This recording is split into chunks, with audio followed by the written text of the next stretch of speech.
Assalamualaikum warahmatullahi wabarakatuh. Salam sejahtera untuk semuanya. Bertemu lagi kita dengan mata kuliah kartografi dasar di pertemuan keempat yang digunakan untuk melengkapi di pertemuan keempat kemarin, pertemuan tatap muka hari Rabu lalu. Dan berikut ini adalah mungkin tambahan materi untuk untuk catatan kalian untuk nanti bisa dipelajari kemudian berikutnya. Dan juga kemarin mungkin kita juga belum sampai dengan selesai kita membahas dalam pertemuan atau pertemuan keempat, yaitu evolusi dari sebuah peta atau sejarah dari peta. Oke, minggu lalu kita pernah langsung saja saya menjelaskan pada pertemuan pertama kemarin, yaitu kita baru membahas sedikit tentang bagaimana peta dunia itu mengalami berbagai macam perubahan, dan pada saat mengalami perubahan tersebut kita bisa melihat atau membaginya pada pada empat tahap perubahan evolusi peta tersebut. Yang pertama adalah masa-masa, di sini diceritakan ada masa anti GT atau istilahnya pada masa peta kuno, istilahnya seperti itu. Lalu kemudian yang kedua ada istilah masa pertengahan atau middle age.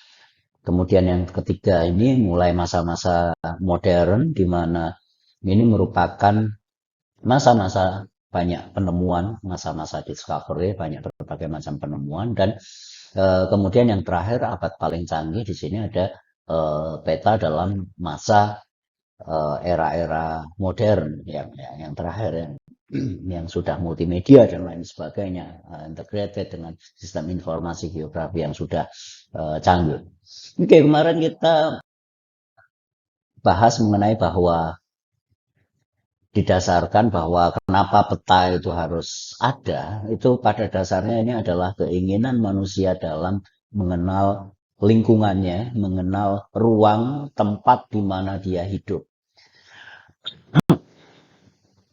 Sebetulnya pada masa tahun 450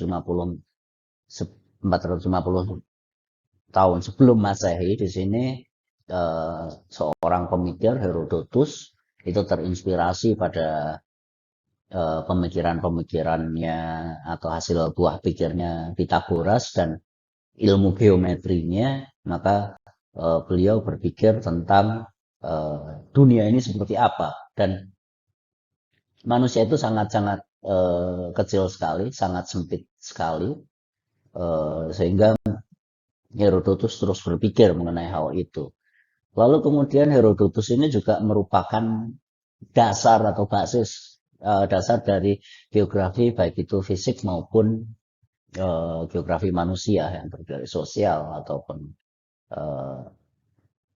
geografi sosial biasanya. Dan lalu kemudian di sini dia juga berpikir, Herodotus mencari dengan pertanyaan-pertanyaannya dengan melakukan eksplorasi dan melakukan perjalanan-perjalanan, dan melakukan perjalanan-perjalanan tersebut dengan berpegang pada teori-teori geometri yang tadi terinspirasi oleh Pythagoras. Dan kemudian hal ini juga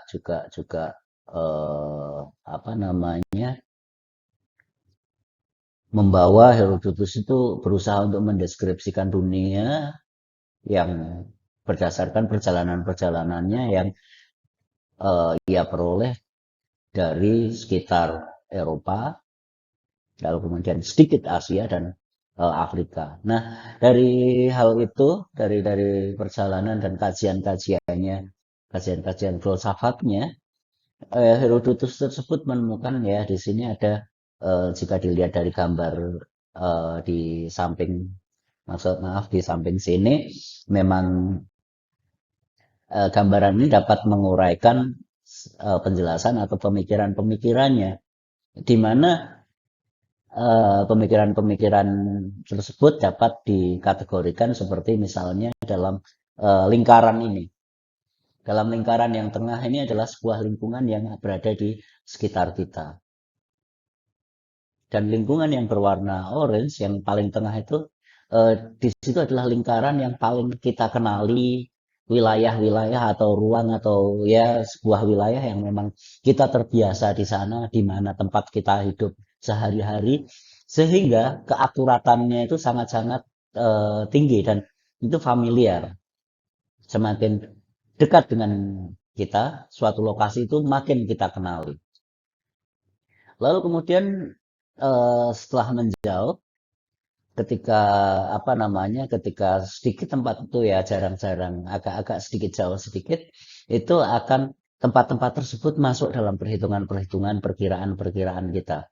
Nah, kalau yang familiar kita tidak mungkin tersesat, tapi ketika anu juga kita mempunyai semakin jauh wilayah yang jarang kita kunjungi atau jarak yang semakin jauh dari kebiasa apa tempat kita berada itu semakin semakin tidak kita ketahui tentu saja. Jadi di sini dengan perhitungan-perhitungan dan ingatan-ingatan tertentu itu adalah sebuah eh, bisa kita kenali tempat tersebut. Ya, ada kemungkinan tersesat tapi jarang.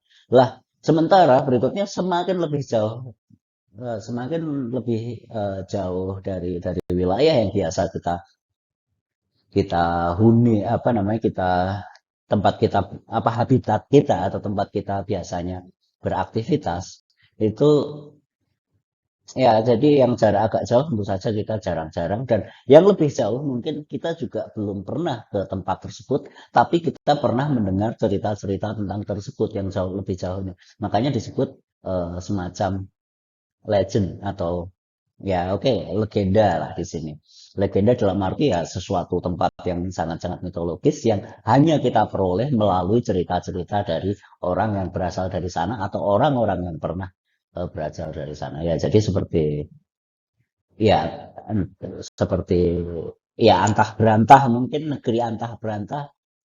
Lalu kemudian yang di luar sana sesuatu yang tidak ada seorang pun yang mengenali tempat tersebut itu disebut apa namanya terra incognita. Jadi sebuah tempat di mana kita semua tidak ada satupun yang mengetahuinya. Oke, dan di sini hal yang wajar sehingga nanti ini akan terwujud pada bentuk peta pada masa Herodotus, peta dunia yang pada saat Herodotus. Nah, kemudian kalau di sini ini dari lingkarannya semakin banyak deket apa istilahnya semakin banyak diketahui jika ini sesuai dengan jalur perdagangan, rute-rute perdagangan. Karena cerita-cerita atau informasi-informasi tentang dunia di luar kita, dunia yang jauh mungkin tidak kenal, diperolehnya dari para pedagang-pedagang yang sering pergi ke tempat-tempat lain untuk berdagang ataupun pedagang-pedagang dari luar sana yang datang ke tempat sekitar kita berada dan dari situlah makanya legend atau cerita-cerita tentang daerah yang belum kita apa namanya yang kurang kita kenali yang hanya sekedar legenda itu kita dapat. Nah, seperti gambarnya adalah trade road ini adalah jalur perdagangan yang tidak dilewati oleh jalur perdagangan tentu saja akurasinya atau apa yang kita ketahui tidak terlalu banyak. Nah, bukti dari teori ini apa namanya model atau teori ini bisa kita lihat di jalan peta ini. Dan jangan salah, ini bukan hanya peta Eropa, tapi dikatakan ini adalah peta dunia menurut Herodotus. Sejauh Herodotus mengenali, dia adalah orang yang termasuk orang paling tahu di Eropa pada waktu itu tentang, termasuk orang paling pintar mengetahui dunia itu sebatas ini. Jadi wilayah-wilayah yang familiar bagi mereka, dalam arti mereka adalah orang-orang Eropa, itu saja tentunya paling besar. Kita lihat Afrika di bagian bawah sini, bagian paling bawah, itu juga cuma sampai sana. Tidak terlalu jauh. Hanya sampai Ethiopia dan ya dia bayangkan Afrika itu ya besarnya sama seperti Eropa. Padahal kan Eropa itu juga justru benua yang paling kecil sebetulnya. Dan dia katakan Asia sangat kecil sekali. Asia sangat kecil sekali. Dan padahal Asia itu sangat-sangat luas pada realitasnya setelah mereka tahu. Tapi karena mereka tidak mengenali wilayah Asia tersebut, maka dari itu ya apa namanya mereka gambarkan sangat kecil. Bahkan seperti misalnya Cina atau sesuatu yang hanya mereka dengar saja tidak ada dalam peta ini. Oke, itu pada tahap kurang lebih pandangan bangsa Eropa pada tahun zaman Herodotus kurang lebih pada 450 tahun sebelum Masehi. Nah, berikutnya kita akan melihat pada masa antik atau ada pada masa antiquity atau masa-masa kuno. Di sini juga ada yang mereka mempelajari tentang peta, tentang bagaimana mereka mengenal dunia. Di sini adalah Aristoteles. Sering kita katakan Aristoteles. Ini lebih baru lagi. Dia kurang lebih pada 350 tahun sebelum Masehi. Nah, menurut dia gambaran tentang dunia adalah seperti dalam gambar ini. Di situ dunia dibagi menjadi tiga. Dunia bagian utara di sini adalah dunia yang frigid, beku, dingin. Lalu dunia yang ketiga itu temperate atau hangat. Lalu kemudian daerah torrid atau daerah yang sangat panas sekali. Nah, ini juga Aristoteles melakukan pengamatan-pengamatan pada perjalanan-perjalanan juga dan apa ya, ya dia mengklasifikasikan lokasi ini sebetulnya sudah berkaitan dengan apa namanya sudah memulai kajian-kajian geografi fisik yang memperhatikan membuat pola-pola apa namanya pola-pola wilayah-wilayah atau region-region tertentu ini berdasarkan dari elemen-elemen fisiknya seperti udara, lalu kemudian apa temperatur atau suhu udara, kemudian angin sebagai faktor bagaimana udara dan intinya iklim atau cuaca yang menjadi faktor bagi habitat manusia. Jadi dikatakan bahwa ketika fisiknya itu semakin kondisi fisiknya, kondisi alamnya itu semakin baik, maka akan semakin banyak manusia itu yang tinggal di sana atau mempengaruhi apakah mereka eh, lebih kerasan atau menjadi pertimbangan untuk tetap tinggal di sana ataupun bermigrasi. Dan di sini dunia dibagi menjadi tiga zona iklim itu tadi frigid, temperate, dan torrid. Wilayah yang frigid, beku, hangat, lalu kemudian panas. Nah, di sini juga tentu saja akan sangat berhubungan dengan lingkungannya, habitat manusia, bahkan eh, tumbuh-tumbuhan dan lain sebagainya. Dan beliau ini Aristoteles ini juga dapat diklaim sebagai geografer, ahli geografi fisik yang pertama kali. Dan juga di sini pengetahuan Aristoteles dan pengetahuan pada saat itu dikatakan bahwa adalah hal yang tidak mungkin untuk melintasi wilayah panas, wilayah torrid tersebut atau wilayah-wilayah dan di sini nampaknya pada masa Aristoteles ini mereka masih mengatakan bahwa bumi atau alam ini atau bumi itu adalah datar. Jadi bisa hilang dan tidak mungkin menembus ke sana. Kemudian kita lanjutkan pada masa Eratosthenes yang secara formal memiliki dugaan bahwa bumi itu bulat. Lalu kemudian dia mulai melakukan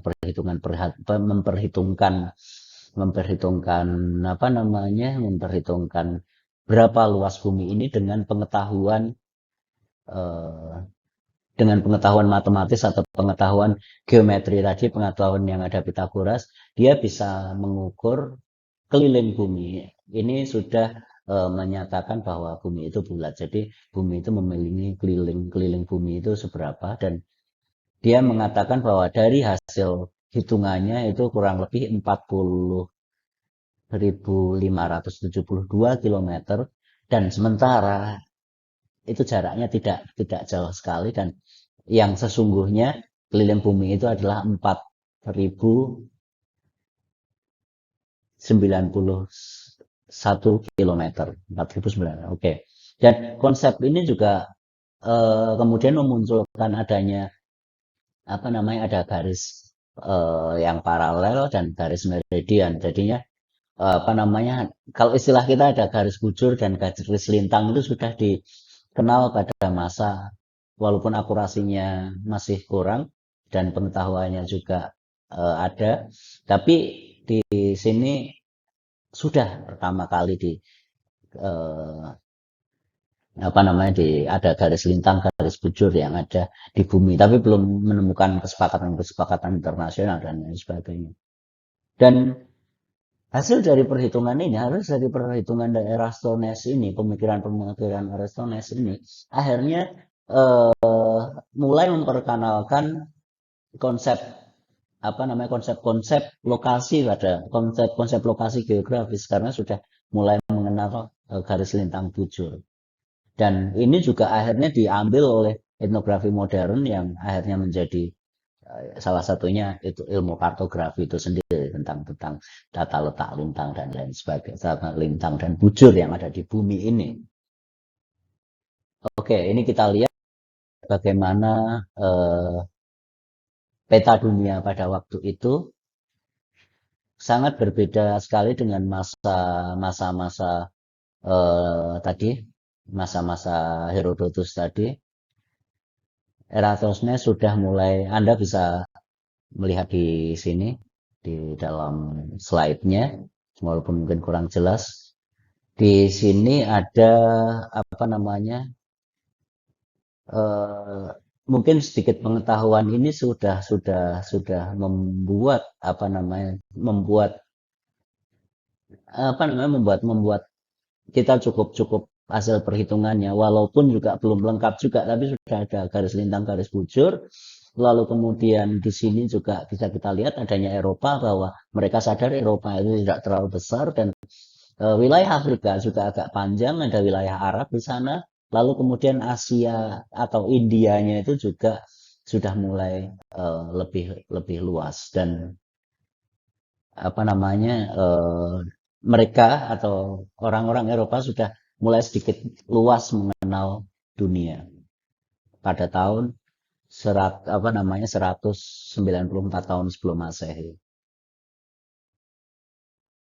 Lalu kemudian pada masa kuno adalah Ptolemy di sini 150 tahun Masehi, 150 tahun apa, maaf, 150 tahun Masehi ya, apa nama, ini mulai memperbaiki sistem-sistem koordinat tadi, yang garis lintang, garis bujur, berapa derajat dan lain sebagainya.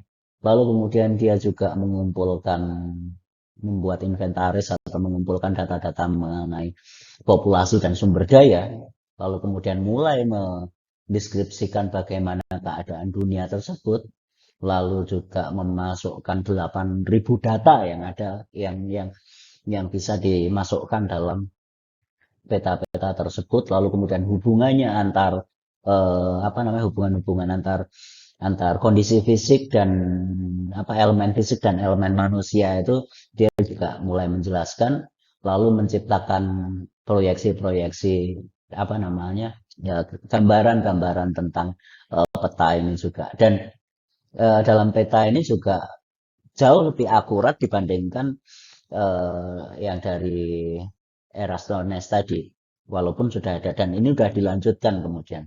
Nah, antara lain bentuk petanya adalah seperti ini, dengan berbagai data yang sampai di sini, walaupun gambar-gambarnya cukup unik dan cukup artistik.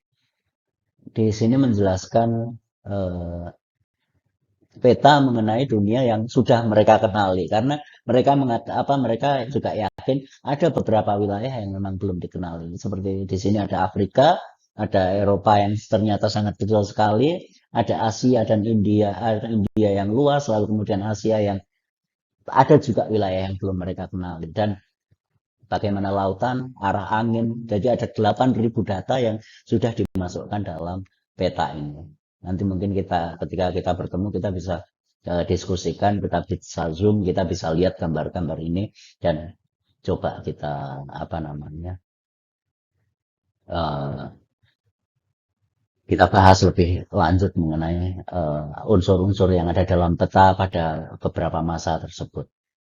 Tapi yang jelas sudah mulai. Lalu kemudian Eropa pada tahun tahun-tahun berikutnya, pada tahun 200-an Masehi, Eropa masuk pada masa kegelapan. Dalam periode ini adalah suatu periode kemunduran ilmu pengetahuan di Eropa. Dan di sini ada apa namanya pendekatan kartografi dan regional itu hilang dari Eropa.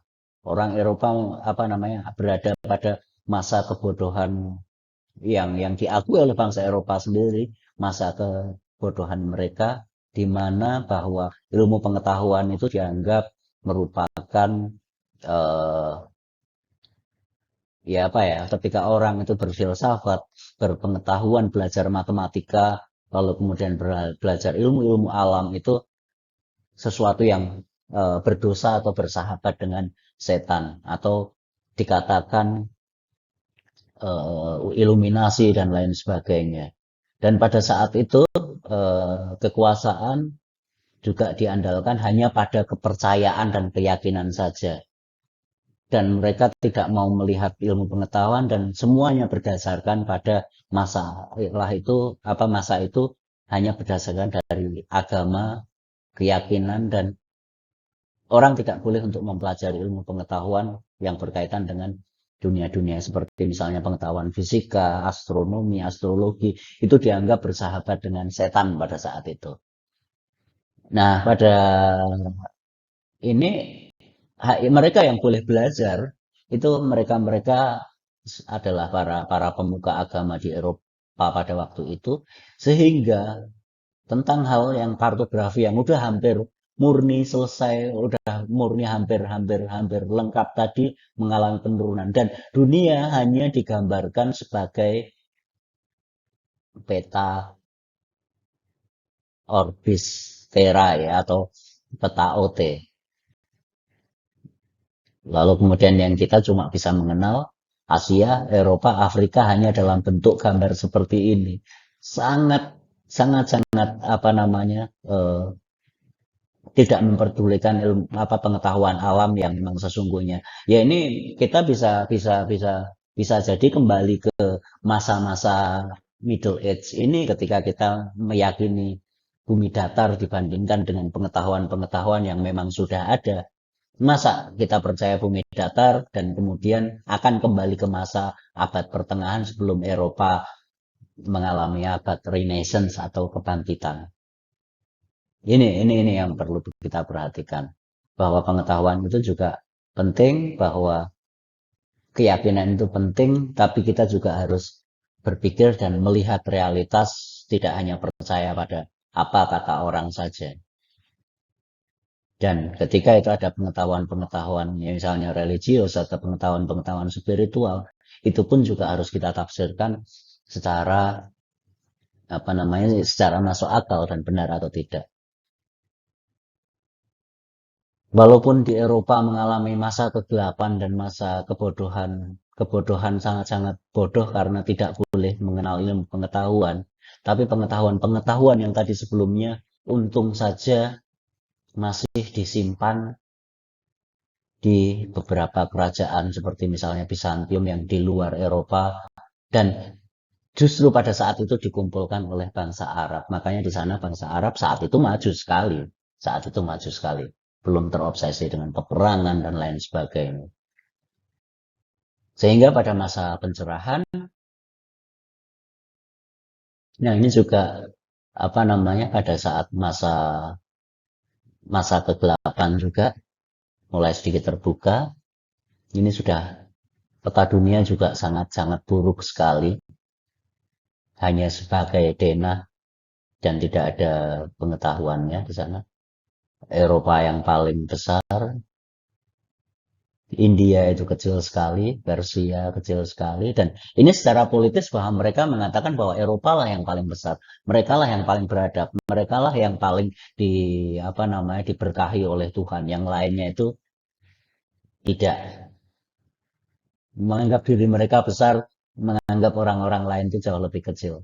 Walaupun di luar sana sebetulnya di luar Eropa saat itu jauh lebih maju di Asia bahkan seperti misalnya di apa namanya di Nusantara ataupun di Cina itu pelaut-pelaut sudah mungkin tidak keliling dunia tapi sudah bergerak antar samudra bahkan mereka para pedagang-pedagang dari India dan dari India dari Persia ini dulu sering datang ke Nusantara untuk membeli lada dan lain sebagainya dan dijual untuk mereka tapi mereka tidak tahu itu ini jauh sebelum masa-masa pencerahan. Nah, kemudian hilangnya masa kegelapan, munculnya Renaissance atau masa pencerahan di Eropa di abad ke-15, abad 16, akhirnya mereka juga sudah tidak terlalu terkungkung oleh doktrin-doktrin agama, oleh keyakinan-keyakinan yang menutup mata mereka dari pengetahuan itu. Mereka juga merasa membutuhkan apa namanya pengetahuan yang lebih, maka di sana ada apa namanya eksplorasi mengenai ke hal kelautan atau maritim. Mereka mulai bisa membaca, menemukan kompas, akhirnya pengetahuan digunakan sehingga mereka menemukan kompas, menemukan semacam apa namanya teknologi-teknologi perahu. Mereka juga memiliki keinginan untuk berdagang juga seperti bangsa-bangsa India dan Persia yang sering sampai ke Nusantara. Kemudian mereka juga kembali membuka peta yang versi lama dan mengembangkannya, bahkan membuat peta-peta baru berdasarkan pengalaman-pengalamannya. Mereka bisa membuat kapal-kapal dengan yang bisa memuat 200 sampai dengan 6.000 ton, walaupun lebih lebih kalah dengan apa namanya sebetulnya lebih kalah besar dengan kapal-kapal yang berada di Nusantara yang waktu itu cukup besar dan konon kabarnya 10 kali lipat perahu-perahu Eropa kekuatannya. Lalu kemudian ya apa namanya mereka lebih punya pengetahuan kan.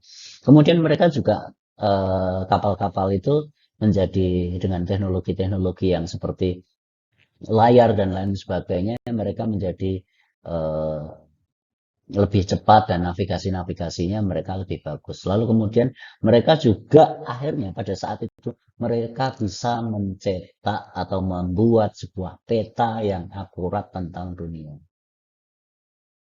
Dan ditambah lagi di pengetahuan-pengetahuan sebelumnya dalam peta itu tidak ada benua Amerika yang dinamai benua Amerika yang hilang karena yang menyatu adalah Eurasia atau Eropa dan Asia lalu kemudian Afrika itu yang mereka ketahui lalu kemudian mereka membuat ketika sampai ke Amerika mereka juga sekaligus membuat peta Amerika dan kemudian pada saat mereka sudah berhasil keliling dunia, mereka banyak melakukan penelitian-penelitian, pengamatan, dan juga mereka mulai menggambarkan peta tersebut. Akhirnya mereka bisa melihat bahwa inilah peta dunia tersebut.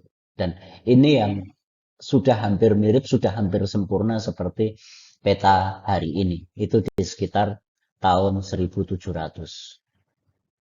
Lalu kemudian bangsa Eropa ini mulai menguasai dunia, mulai dengan apa namanya melakukan melakukan invasi-invasi keluar keluar Eropa dan pada saat inilah mulai masa kolonisasi di wilayah-wilayah seluruh dunia. Jadinya mereka membentuk pemerintahan-pemerintahan kolonial yang awalnya untuk perdagangan dan lain sebagainya dan mereka kemudian terus jauh lebih maju dan menjadi pelopor dari pengetahuan-pengetahuan yang ada sampai hari ini. Kemudian pada era yang modern, peta sangatlah komplit, koordinasi sistem koordinatnya juga sudah ada perhitungannya, ada kesatuan, lalu kemudian segala macam sumber dari peta itu juga udah lebih dilengkapi, eh, sudah akhirnya juga sudah ditulis berbagai macam atlas yang lebih luas, lalu kemudian dari teknologi informasi juga juga banyak banyak maju sehingga ada akhirnya berkembang dengan remote sensing atau sistem informasi geografi atau penginderaan jauh, lalu kemudian muncul peta digital seperti hari ini. Dan juga di sini bahwa semua terjadi penyatuan yang terintegrasi antara pengetahuan mengenai informasi geografi ini yang berkaitan dengan peta. Nah, seperti ini peta yang akurat dan digunakan dengan berkembang juga dengan foto-foto satelit karena penginderaan jauh. Dan di sini juga bisa kita lihat tidak cuma sebuah gambar, tapi memang benar-benar dari foto dari satelit, di mana ketika di sana banyak hutannya, mereka akan berwarna hijau. Ketika di tempat tersebut merupakan permukaan buminya merupakan es juga tampak seperti putih, lalu kemudian gurun pasir dan batuan juga akan tampak berwarna coklat.